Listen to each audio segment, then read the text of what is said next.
Սիրելի հայրենակիցներ, հարգելի գործընկերներ, վերջին ժամանակներս շատ ենք խոսում խաղաղությունից, անվտանգությունից, կրթությունից, տնտեսական զարգացումից եւ այլն, մեծ առումով պետության մասին,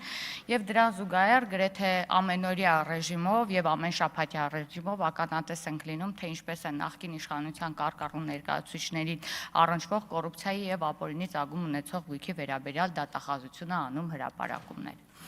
Եվ վերջին նման հրապարակումներից էր նաև դաշնակցական եւ նախկին կրթության նախարար, որի մասին բազմիցս խոսվեց նաև այս քառօրյայի ընթացքում Լևոն Մկրտչյանը, եւ այդ հրապարակումներից հասկանում ես, որ ավելի քան 20 տարի այս մարդկանց կառավարման տարիներին Հայաստանի խաղաղությունը, անվտանգությունը, կրթությունն ու տնտեսությունը վերածվել էին նրանց սեփականության, տասնյակ անշարժ գույքերի, ֆինանսական միջոցների, տարբեր բիզնեսներում բաժնեմասերի տեսքով։ Եվ մեծ հաշվով Հայաստանը նրանց համար եղել է գրավադրված անշարժ գույք, կապիտալ կամ շրջանառու միջոց սեփական հարստությունը կուտակելու համար։ Եվ այսօր հակակոռուպցիոն կոմիտեի նախագահի զեկույցը վերը նշվածի ապացույցն ու վառ վկայությունն է։ Հիմա երբ պետությունը դուրս է եկել նրանց հետքի վրա եւ ներկայացված են այդ ամենը վերադարձնելու վերաբերյալ տարբեր հարցեր, այս մարդիկ ընդդիմության անվան տակ հանդես են գալիս Հայաստանի եւ նրա իշխանության դեմ, ունենալով մեկ նպատակ՝ ամեն գնով պահպանել գողոնը։ Ինչու ամեն գնով, որովհետև վերջին տարիների նրանց վարքագիծը ուղղված է եղել Հայաստանի անկախության, ինքնիշխանության եւ ժողովրդավարության դեմ։ Տասնյակ տարիներ նրանք մեզանից գողացել են մեր խաղաղությունը, անվտանգությունը, տնտեսությունը, կրթությունն ու մշակույթը եւ հիմա էլ ցանկանում են գողանալ պետականությունն ու ինքնիշխանությունը։ Սիրելի հայրենակիցներ, որքան էլ այս շրջանակները հանուն իրենց ունեցվածքի պահպանման փորձում են զիջել մեր պետականությունը եւ դրա շնորհիվ գալ իշխանության, Հայաստանը դարձնելով էլի կոռուպցիայի բաց թանգարան, բաց երկնքի տակ, կոռուպցիայի թանգարան, միևնույն է, մենք ձեզ հետ միասին խափանելու ենք նրանց այդ դավադիր պլանները։ Հայաստանում կոռուպցիան պետք է արմատախիլ լինի։ Հայաստանի գոյության թերևս ամենամեծ սպառնալիքներից մեկը հենց կոռուպցիան է։ Այն պետք է արմատախիլ արվի մեզանում, բոլոր ժամանակների, բոլոր կոռումպացվածները պետք է պատժվեն օրենքի ամբողջ խստությամբ, իսկ Հայաստանից գողացվածն էլ պետք է վերադարձվի պետությանը, անկախ նրանից դա որևէ մեկի սրտով է, թե ոչ։ Իսկ հակակոռուպցիոն կոմիտեի նախագահին ուզում եմ ասել շնորհակալություն նման ծավալի աշխատանք կատարելու եւ նման բովանդակությամբ զեկույց ներկայացնելու համար։ Ազգային ժողովի հարգելի փոխնախագահ, հարգելի գործընկերներ, օրը սկսեցինք Վազգեն Սարգսյանի ծնունդը նշելով եւ իմ ելույթը ես ուզում եմ սկսեմ Վազգեն Սարգսյանի եւ Կարեն Դեմիրճյանի միասնության հիմքերը ինչի վրա են կառուցված։ Դրա մեջ կար երկրում տիրող կոռուպցիոն վիճակը։ 1 տարի առաջ Վազգեն Սարգսյանը իր մասնակցությունը ունեցել է Ռոբերտ Քոչարյանին իշխանության բերելուն, 1 տարի հետո Կարեն Դեմիրճյանի հետ իրենք միավորվեցին երկիրը փրկելու հարցի շուրջ։ Դա միայն ներքին քաղաքական ամբողջ սպեկտրը չէր վերցնում, բայց կոռուպցիոն վիճակը անհանգստացնում էր երկու մեծ անհատականություններին։ Ինչով ավարտվեց դա, բոլորս գիտենք, դա հոկտեմբերի 27 էր։ Հոկտեմբերի 27-ից հետո երկիրը թևակողեց համակարգված կոռուպցիայի դաշտ։ Ինչքան էլ խոսենք քաղաքական կոռուպցիայի մասին, այո, քաղաքական կոռուպցիան այսօր մեզ ուղեկցում է։ Խնդրեմ, Ռոբերտ Քոչարյանը հանդիսանում է 135-ամյա դաշնակցության առաջնորդ։ Ինչն է կապում Ռոբերտ Քոչարյանին եւ հայ հեղափոխական դաշնակցությունը։ Ինձ այդ հարցը միշտ մտահոգել է, պարոն Խաչատրյան, որտեղ Ռոբերտ Քոչարյանը կամ դաշնակցության անդամ է, կամ այլ կապեր կան, որը պետքա բացահայտվի։ Հիմա ես կոռուպցիայի մասին պետքա խոսեմ։ Կոռուպցիան կոնկրետ դրսևորումներ են, դա միայն գումարային հարաբերությունները չեն։ Կոռուպցիան քանդում է պետություններ, եւ եթե սովետական տարիների վերջին ժամանակաշրջանը հիշենք, շատերը կհիշեն Գդելյան Իվանով հայտնի խումբը, որը ուզբեկական գործն էր քննում, էլի կոռուպցիա էր, բայց սովետական տարիներին կար քրեական օրենսգրքում մահապատիժ։ Այդ երևույթները նաեւ կանխվում են այդ մահապատիժի արկայության պայմաններում։ Կար դա։ Եվ այդ գործերը փորձ էր արվում սովետական միությունը, որը էլի համակարգված կոռուպցիոն միջավայր էր ստեղծված, կանխել նման հանձնաժողովներ ստեղծելուց, բայց սովետական միությունում կար մի մարմին, որը փորձում էին ստերիլ պահել։ Դա KGB-ն էր, որտեղ կոռումպացված հնարավորինս կադրային անձնակազմ գոյություն չուներ, եւ եթե հիշում եք, այն ժամանակվա KGB-ի ղեկավարի ակտիվ գործունեության պատճառով սովետական միության ներքին գործերի նախարարը ինքնասպան եղավ։ Բանակի գեներալ ինքնասպան եղավ, որտեղ բացահայտում էր կոռուպցիան, բայց համատել այն ժամանակվա ներքին գործերի կոռուպցիոն ունեցվածքը եւ այսօրվա մեր 99-ից սկսած պաշտոնյաների անշարժ եւ շարժական գույքի, նաեւ դրամական միջոցների ծավալները անհամեմատելի են։ Հիմա գանք մեր ժամանակներում մեր 99 թվականի հոկտեմբերի 27-ից սկսած ինչ տեղ ունեցավ մեր երկրում։ Կոռուպցիա բոլոր երկրներում էլ կան։ Բայց դա երբ որ նկատվում է, պատժում է, որտեղ կան այն մարմինները, որոնք դա հայտնաբերում են եւ պատժում են եւ կա օրենսդրություն, որ այդ հնարավորությունը դարձնում է շոշափելի։ Ես երեք իմ հարցի միջոցով պարոն Ապետյանին փորձեցի շեշտեմ մի իրողություն, որ փաստերը արձանագրված, որտեղ նկարագրված են թե տվյալ պաշտոնյաները, պետական պաշտոնյաները ինչ ունեցվածք են տնօրինում, որը ոչ մեկը չի կարող հերկել, որտեղ դա շոշափելի է, տուն լինի, բանկային հաշիվներ լինեն, մի քանի էջից բաղկացած, ասենք, անշարժ գույք, 74 միավոր անշարժ գույք, 56 միավոր անշարժ գույք, նախկին վարչապետ, նախկին նախագահ, ոչ մեկը չի ասում, որ դա չկա, ասում են դեռ դատանում ապացույց չի, բայց չի ասում, որ այդ տները կան, բոլորը տեսնում են, հասարակությունը տեսնում է։ Որտեղից են գոյացել դա, մինչև այդ չունեն, մինչև Ռոբերտ Քոչյանի Հայաստան գալ, նա ոչինչ չուներ, վստահաբար ձեզ ասում եմ։ Բոլորը հիշում են այդ դեղին Զապարոժեցը, ես էլ եմ հիշում։ Վաչոյի ուրեմն ռաֆը, որտեղ դիմավոր են մարդկանց եւ տանում էր զորամասեր, որտեղ հիմա բանկերից միլիարդները հանում են, բոլորը տեսնում են եւ այդ հարց առաջանում, մեզ մեղադրում են, բայց մարդիկ ինչի են դեռ ազատության մեջ։ Ես էլ եմ հարցնում, պարոն Ապետյան, ձեզ չեմ մեղադրում, ես ասում եմ մեր օրենսդրության հետ մենք խնդիր ունենք, որտեղ գտել են ձևը դատական process-ները ինչքան հնարավոր է ձգձգելով, ուրեմն պարզ չի դառնում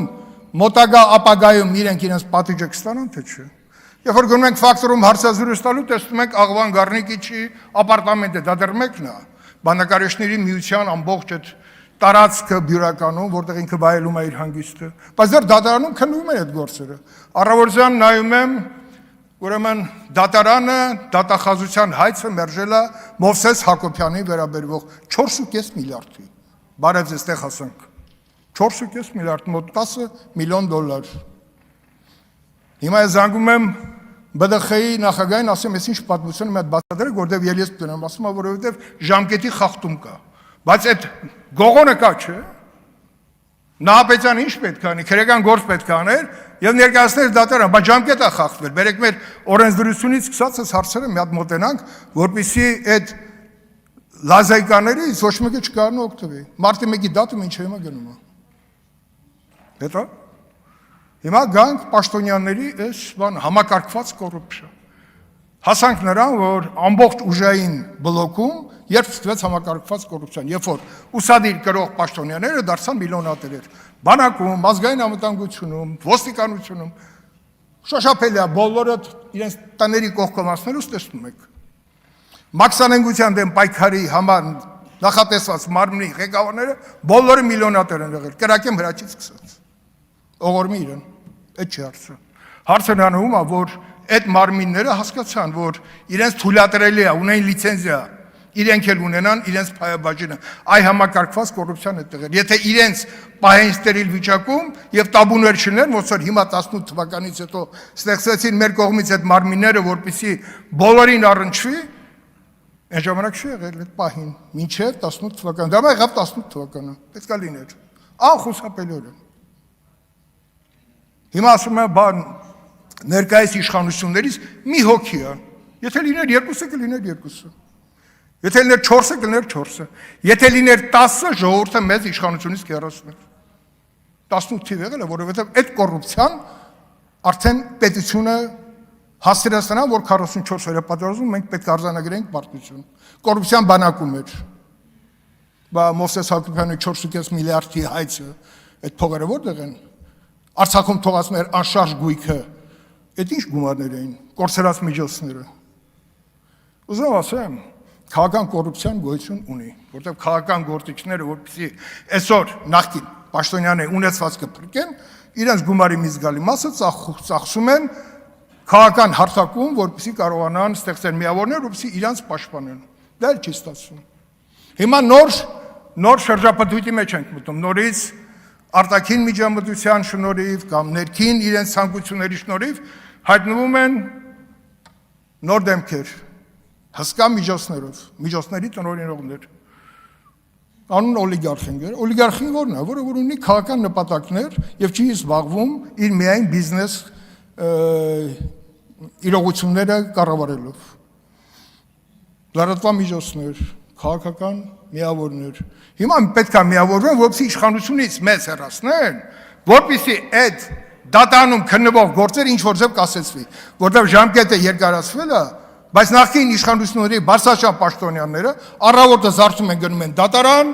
մյուս օրը գնում քնում են, առավոտ նորից զարթում գնում են դատարան։ Այդ է թողած ժառանգությունը։ Այդ դա է եղել համակարգված կոռուպցիան։ Հիմա մեր խնդիրն է փրկենք այս երկիրը, վերադարձնենք այդ ունեցվածքը։ Հայցերը երբ որ վերածեն գումարի, դա հսկայական միջոցներ է։ Այդ միջոցները դարձել են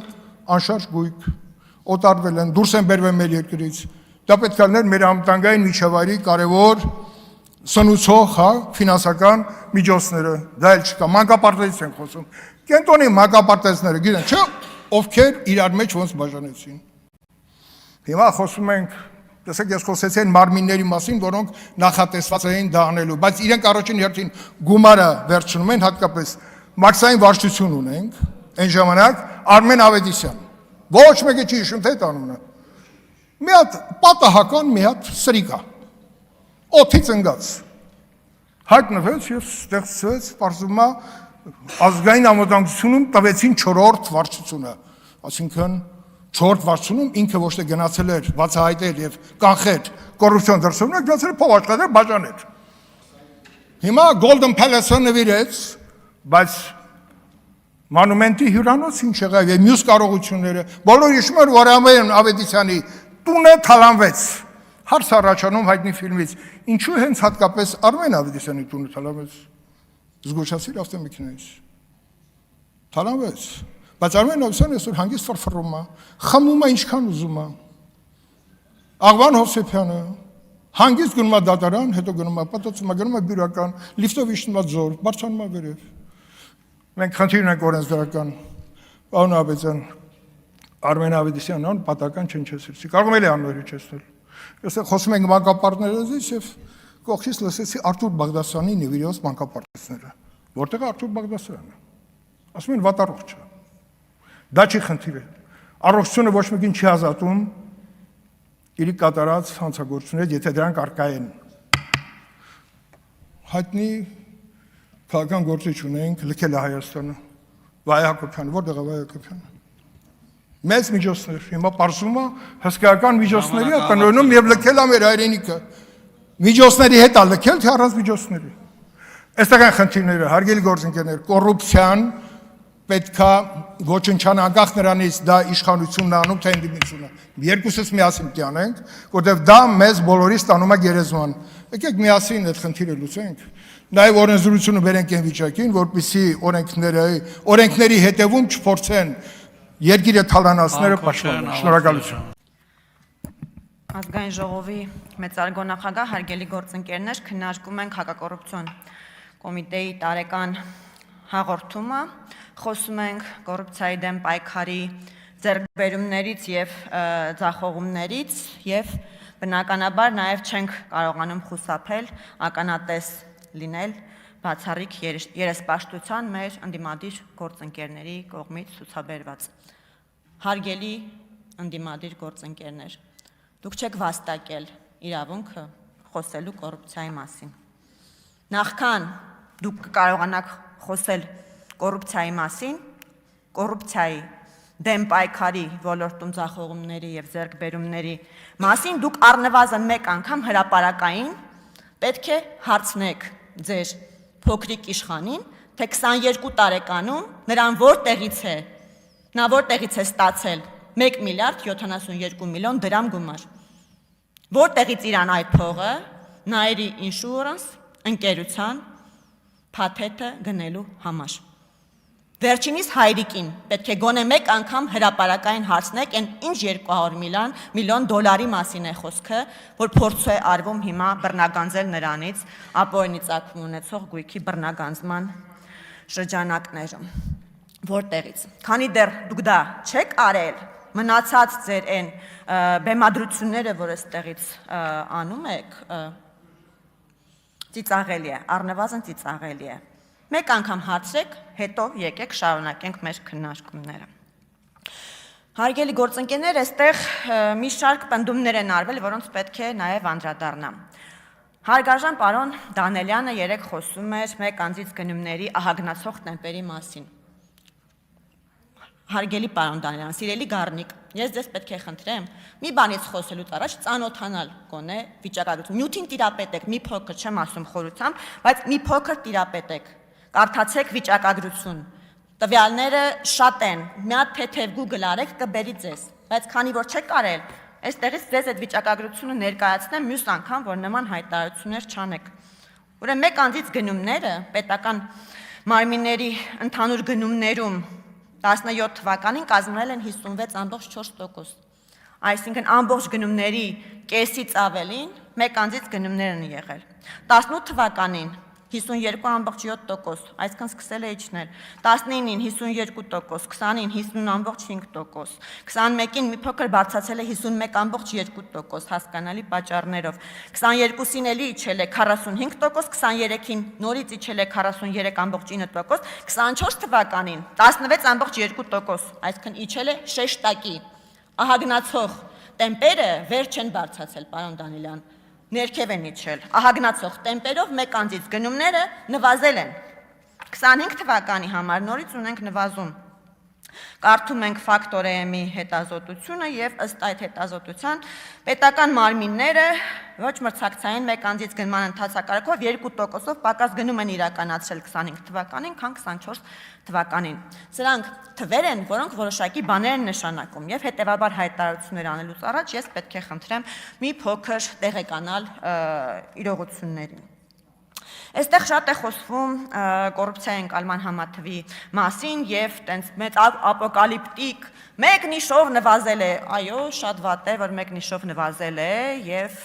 մենք դրանից անում ենք հետեւություններ, 2 տարի առաջ էլ 3 տարի առաջ էլ 2 նիշով էր նվազել, հաջորդ տարի ավելացավ նորից, այս տարի նվազել է, բնականաբար այդ ուղղությամբ աշխատում ենք։ Բայց այս առումով նույնպես պետք է ասեմ, որ դուք խոսելու իրավունք չունեք, որովհետեւ ձեր իշխանության տարիներին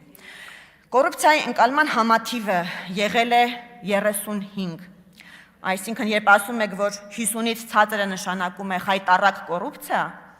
ձեր տարիներին 2015 թվականին կոռուպցիայի ընկալման համաթիվը եղել է 35, խայտառակ կոռուպցիա, ինչպես դուք կասեիք։ 2019 թվականին կոռուպցիայի ընկալման համաթիվը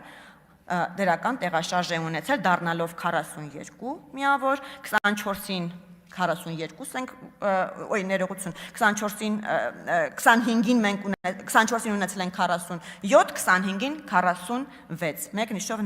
նվազում ենք ունեցել, բայց երբ համեմատում ենք 15-25 թվականի հետ, 10 տարվա ընթացքում մենք 11 նիշի բարելավում ենք ունեցել։ Հետևաբար հարգելի գործընկերներ, խնդրում եմ նորից ձեր հայտարարությունները անել փաստահենք։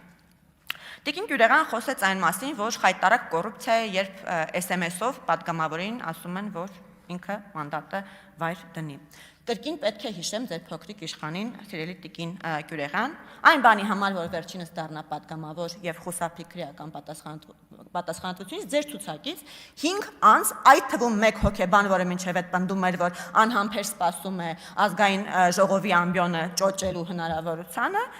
իրենց մանդատը չվերցրած վայր դրեցին, որ փոքրիկ իշխանը ունենա այդ հնարավորությունը։ Շիշակից ցածր հեղինակության մասին եմ ուզում խոսել, դուք թիմ ընտրություններին մասնակցելուց առաջ էլ չգիտեք, ինչ կեղծամ, ինչ բեղձ ես կպցնեք, որ մարդիկ չիմանան, որ դա դուք եք։ Չգիտեք էլ ոնց ծպտվեք, բայց խոսում եք շիշակից ցածր հեղինակության մասին։ Պարոն Դանելյանը այն օրը խոսում էր, որ ինչ-որ հարցումներ ունեք, ասում էր, որ Տիկին Գրիգորյանի հեղինակությունը բարձր է, շատ լավ է, բայց դա կարևոր չի։ Ենթադրում եմ, որ բացի Տիկին Գրիգորյանի հեղինակությունից նաև ծանոթացել եք ձեր հեղինակությանը եւ այդ թվերը նույնպես գիտեք։ Եվ շատ լավ գիտեք, որ ձեր հեղինակությունն է, որ իրականում շրիշակից ցածր է։ Բայց այստեղ մենք հեղինակությունների պայքարի մեջ չենք, կարծում եմ, այդ հեղինակությունների պայքարը հունիսի 7-ին կլինի եւ բոլորս կտեսնենք, թե ում հեղինակությունն է ինչից ցածր։ Դիտորդների մասին ես հասկանում եմ, որ ձեզ շատ է ցավեցրել, մռմռացրել իմ նախագիծը եւ ահավոր ուրախանում եմ դրանից։ Դա նշանակում է, որ ես թիրախին եմ հարվածել, դա նշանակում է, որ այն նպատակը, որ ես ունեի, որ քաղաքական գործիչները, որոնք որոշում են պահի տակ հագնեն դիտորդի շապիկ, չքմեղանան եւ գնան տեղամասերում զբաղվեն անհասկանալի գործողություններով եւ փորձեն ընտրությունների վերաբերյալ հանրությանը մոլորեցնող ինֆորմացիա հաղորդել, դա նշանակում է, որ դուք շահագրգռված եք նրանց այնտեղ լինելով եւ նրանք այնտեղ չեն լինելու եւ ես շատ հպարտ եմ դրանով։ Իմ այդ գործողությամբ շատ հպարտ եմ, պետք է ասեմ։ Տիկին Գյուրերյան ցուցակից ցուցակ թռնելու մասին եք խոսում, ինչ-որ բաներ փոխելու, քաղաքական ուժեր եւ այլն։ Հայ հեղափոխական դաշնակցությունը հնարավոր բոլոր քաղաքական ուժերի հետ համագործակցել է։ Երից թուրքերից մինչև քաղաքացիական պայմանագիր կոալիցիա եք ունեցել։ Բոլորի հետ։ Հիմա էլ եթե մի երկու պաշտոն խոստանանք, նորից ամեն ինչ մոռացած, մեզ հետ կկոալիցվեք։ Ես ձեզ վստահեցնում եմ։ Այո, ուղղակի մենք չենք խոստանում եւ չենք պատրաստվում խոստանալ։ Տիկին Գալստյանը բարեկամաբար լեզվի դասեր ցանկանում մեզ տալ։ Սիրելի Տիկին Գալստյան, ես ձեզ պետք է խնդրեմ այդ դասերը սկսել ձեր առաջնորդից։ Մի պատմություն կա, երբ մի անգամ մի առիթով Ռոբերտ Քոչյանը Լևոն Տեր-Պետրոսյանին հարցնում է. «Իսկ ինչ է նշանակում նվաստացում»։ Լևոն Տեր-Պետրոսյանը վերջինիս պատասխանում է. «Ունիժենիա, Ռոբերտ։ Պատերազմից հետո ես քեզ 1 ամիս հայոց լեզու կդասավանդեմ, ակնհայտորեն այդ դասընթացները կամ տեղի չեն ունեցել, կամ տեղ չեն հասել։ Եվ ես պետք է խնդրեմ, որ սկսեք ձեր առաջնորդից, որ 2 բառի մեջ, 1 բառակապակցության մեջ 5 տառասխալ չանի վերջինս, մանսարդին չասի մասանդրա, կուստուրիցային չասի կուշտունիցա, ամոթ է վերջը։ Աջակիցներն էլ, այո, աջարակիցներ, մոռացել էի, մերսի, որ հիշեցիք, աջարակիցներ չասի։ Շինարարության մասին մեզ ասեցիք, որ մենք նաև շինարարություն ենք ձախողել, ասֆալտի մեջ փոսեր են, որ ընկերությունն է այդ ասֆալտը կառուցում, կարող է պատահի, կարող է պարզվի, որ ձեր առաջնորդի հետ փոխկապակցված ընկերության կողմից կառուցած ասֆալտն է ամեն անձրևից եւ ձյունից հետո փոսերով լցվում, կարող է պարզվի այդպես է։ Շինարարությունից, բայց մի խոսեք ախր, հարգելի գործընկերներ, ասում եք այդ փոսերի մեջ երևում էր երկրի հակառակ կողմը։ Իսկ կարող է ձեր կողմից չկառուցված դպրոցների եւ մանկապարտեզների զուգարաններից երևում այդ երկրի հակառակ կողմը։ Այն որ տասնամյակներով դատապարտել էիք մեր երեխաներին այդ ավերակների մեջ սովորել։ Այստեղ գալիք ասում եք մի նորմալ մասնագետ չկա, իսկ ոնց պետք է մեր երկրում տենց լիներ բազմաթիվ նորմալ մասնագետներ, երբ մեր կրթության նախարարը եղել էր Լևոն Մկրտչյանը եւ Արմեն Աշոտյանը։ Ոնց եք պատկերացնում, որ պետք է մենք ունենայինք փառահեղ մասնագետներ, եթե մեր երեխաները սովորում էին ավերակներում նման նախարարների գործունեության ներքո։ Թոշակի բարձրացման մասին դա կոռուպցիա է։ Ես հասկանում եմ, որ շատ եք ծանր տանում այն, որ թոշակները բարձրանում են ի տարբերություն ձեր իշխանության տարիների եւ բարձրանալու են այսուհետ անընդհատ գնաճի տեմպերին զուգահեռ եւ դրանից մռմռում եք։ Բայց չարժի։ Վերջում նորից հորդորում եմ ձեզ, ձեր առաջնորդից եւ վերջինիս որդուց ճշտել, որտեղից են 1 միլիարդ 72 միլիոն դրամը 22 տարեկանում։ Որևէ 22 տարեկան անց Հայաստանի Հանրապետությունում այդքան գումար չունի, չի ունեցել եւ չի ունենալու։ Շնորհակալություն։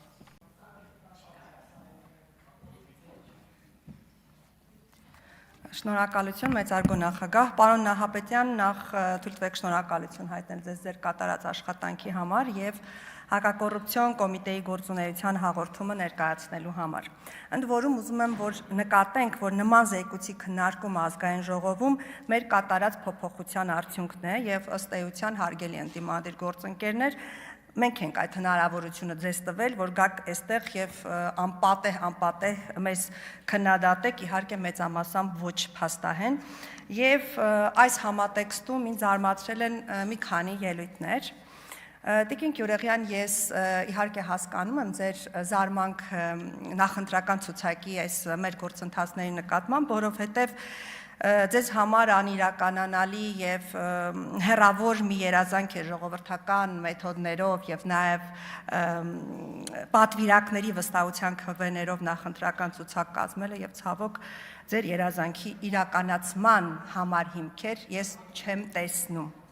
Սակայն շատ զավեշտալի է, որ այսօր դուք երեք պարոն Մինասյանը եկել եք եւ այս ամբիոնից մեր ժողովրդին փորձում եք բացատրել կոռուպցիա եզրույթի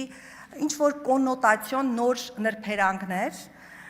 դիտավորյալ մոռանալով կամ դիտավորյալ բաց թողնելով այն փաստը, որ ձեր շնորհիվ է ժողովուրդը ծանոթացել կոռուպցիային։ Եթե ձեր ոճով ասած մինչ քրեի պաշտոնավարումը կոռուպցիան քաոտիկ բնույթ էր կրում, ապա ձեր պաշտոնավարման օրոք արդեն կոռուպցիան համակարգվեց, ինստիտուցիոնալացվեց եւ դարձավ ինստիտուտ։ Դուք տարբեր կոռուպցիոն մեխանիզմներով գողանում եք, խլում եք տարբեր գույքեր, հողատարածքներ, ինչ ամենից կարևորն են ընտրողների ձայներ, սակայն գործարքների եւ որոշ ձեր հնարավոր միջոցներով օրինական տեսք եք հաղորդում այդ հանցավոր տարաբնույթ գործարքներին։ Եվ հավատացեք, որ ժողովուրդը շատ լավ գիտի ձեր շնորհիվ ինչ է կոռուպցիան, անգամ ծանոթ է դրա նրբերանգներին, կոնոտացիոն, որովհետեւ դրանց հետևանքները հենց իրենց մաշկի վրա են զգացել տասնամյակներով։ Մարդկանց ձեռքից տներ եք խլում հանրային գերակա շահի անվան տակ, տնեզուրկ եք դարձնում եւ մեր երեխաներից նաեւ մանկություն եք խլել, գունավոր, սիրուն ու անհոգ մանկություն, որովհետեւ այն տարածքները, որտեղ պետք է կառուցվեին մանկապարտեզներ, դպրոցներ, խաղահրապարակներ, այ հենց այդ տարածքները օտարվում էին սովորաբար ձեզ հետ փոխկապակցված անձանց կողմից եւ տեղում ձեր տները, առևտրի կետերը, ռեստորանները, ձեր հոթել-մոթելներն էին կառուցվում եւ ավելին գործող մանկապարտեզներն էին օտարվում, ինչը օրենքով արգելված էր։ Ընդ որում հիշեցնեմ, որ կրթության ոլորտը սիրելի դաշնակ գործընկերներ հենց ձեր մենաշնորհն է եղել։ Հա, իդեպ, մի անփոխարինելի, այսպես կրթության նախարար ունեք, որը 5 անգամ նախարար էր նշանակվել ու հիմա էլ անցնում է ապօրինի ծագում ունեցող գույքի բռնագանձման գործով։ Չէ, Տիկին Գալստյան, Տիկին Վարդանյան, այդպես է, չէ։ Բնական է, որ կոռուպցիայի ինստիտուցիոնալացումը միգուցե դրա արդյունքում նաև դուք ոչ միայն չեք կառուցում, այլև չեք բարեկարգում արդեն իսկ կառուցված մանկապարտեզները, դպրոցները, փողոցները, չէին լուսավորվում մեր գյուղերը եւ այդպես շարունակ։ Դուք մեզ, մեր երեխաներին անհոգ մանկություն, բարեկարգ միջավայր եք պարտք, որը վերադարձնել փորձելու հնարավորություն երբեք այլևս չեք ունենալու, քանի որ ժողովուրդը թույլ չի տալու։ Թույլ չի տալու, որ անցյալի կոռումպացված ուրվականները խաթարեն խաղաղ, զարգացման բուռն փուլ մտած մեր խոստումնալից ներկան։ Տիկին Գյուրեղյան, հետաքրքիր էր ձեր մեջբերումը Համոսահյանից, ուզում եմ դրանով ձեզ հակադարձել։ Հավքը ձեռքից որ թռավ, էլ հետ չի գալիս։ Շնորհակալ եմ։ Մեծարգո նախագահ, հարգելի գործընկերներ, սիրելի ժողովուրդ։ Կոռուպցիայի դեմ պայքարը չի կարող լինել ընտրովի կամ ցուցադրական։ Համամիտ եմ ձեզ հետ, պարոն Դանիելյան։ Հակակոռուպցիոն համակարգը պետք է լինի անկախ, պրոֆեսիոնալ եւ հաշվետու հասարակությանը։ Եվ մենք այդ համակարգը ներդրել ենք 2021 թվականին։ Պարոն Մինասյան, դուք առաջարկել եք, որ պետք չէ քննադատել նախկիներին, պետք չէ ցույց տալ ձեր քաղաքական ուժը ինչքան էլ ապել, կներեք բառս համար, բա պետությունից, քաղաքացիներից գողացածը չվերադարձնենք, նայելով 30 տարվա ընթացքում ձեր որոշ թիմակիցների պետությանը վերադարձնելու դատախազության պահանջը ուղղակի ապշում ես ագահության վրա։ Անձեն աչքով երևում է, թե դուք ինչ եք արել եւ մենք ինչ ենք անում։ Այո, դուք դարի հանցագործություններ եք կատարել, թվարկեմ, թալանել եք դպրոցները, մանկապարտեզները, բանակը, վաճառել եք երկաթգծերը, մի խոսքով ամբողջ Հայաստանը։ Հայաստանը դարձրել եք պարտքի պետություն։ Սա ինչ է, եթե ոչ համակարգված կոռուպցիա չէ։ Այս սա էր հեղափոխության պատճառներից մեկը։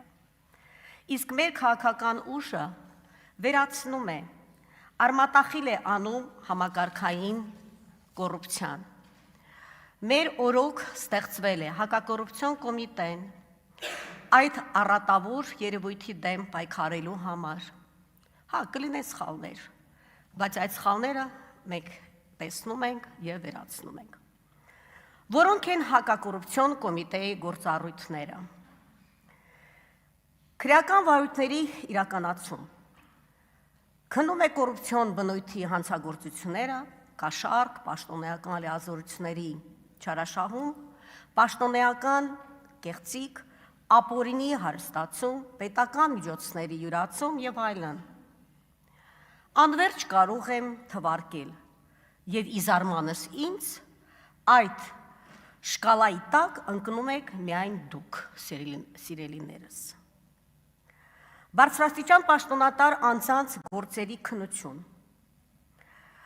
Իրավասու է քննություն իրականացնել պետական եւ տեղական ինքնակառավարման մարմինների պաշտոնատար անձանց նկատմամբ, բերեմ մի քանի օրինակներ։ Նորություն չէ քաղաքաշինության եւ վերահսկողության ոլորտում կոռուպցիայի դրսեւորումները։ Օրինակ, անօրինական շինության հանդուրժում կաշառքի դիմաց։ Հայաստանի Հանրապետության ամբողջ տարածքում, հատկապես մայրաքաղաքը, ապականված է շինություններով, ապօրինի։ Վերահսկողության ոլորտում տուգանքների ճակետների մեջ փողզիջում պաշտոնյայի անձնական շահերի համար։ 2026 թվականն է, բայց պարզվում է, որոշ խանութներում ժամանակը կանգ է առել։ Անկախ նրանից, որ ամբողջ աշխարհը, այդ թվում եւ Հայաստանի Հանրապետությունը, ներդրել է մի համակարգ, որը պետք է բարձրացնի նաեւ մեր թոշակառուների թոշակները։ Սակայն մեզ մոտ դեռ կան վայրեր, խանութներ, որտեղ քարտով վճարել փորձելը համարյա հերոսություն է։ Ուզում եմ արձանագրել, որ այդպիսի սուբյեկտների վերջը շուտով կլինի եւ չգիտեմ ինչու թվում է, թե դա իմանալով է արվում մարդկանց զայրույթը մեծացնելու մեր իշխանության նկատմամբ, բայց մենք դա արմատախիլ ենք անելու։